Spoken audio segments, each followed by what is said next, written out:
To tunnel or not to tunnel? That's shaping up to be the multi-billion-dollar question in the Honolulu Rail project. Good evening, I'm PAULA AKANA.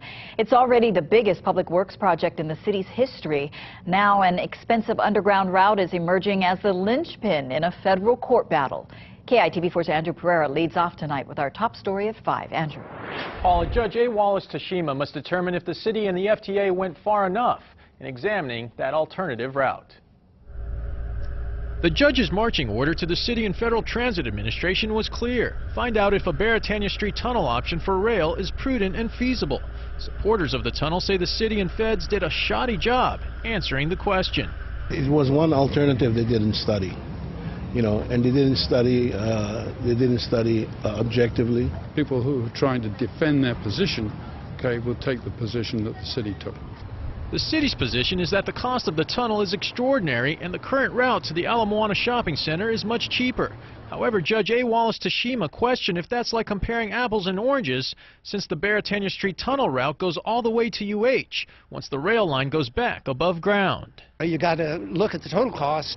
If both routes end up in the same place, all go from point A, all end up at point B, that's the total cost. That's the appropriate comparison, and there the cost differential is very small. That's not the way the city and the Fed see it.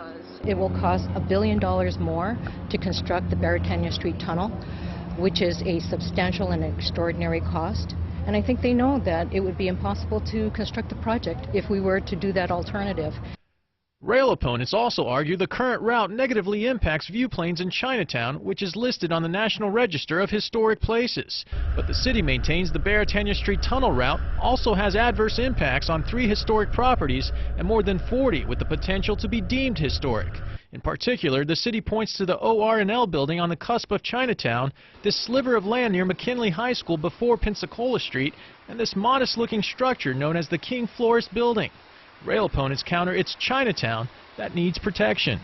It doesn't belong up there being balanced with Chinatown. Judge Tashima said he would issue a ruling as soon as he could. Ultimately, the future of rail may be on a separate case by the 9th Circuit Court of Appeals. That court must decide if the city followed environmental laws. Paula, back to you.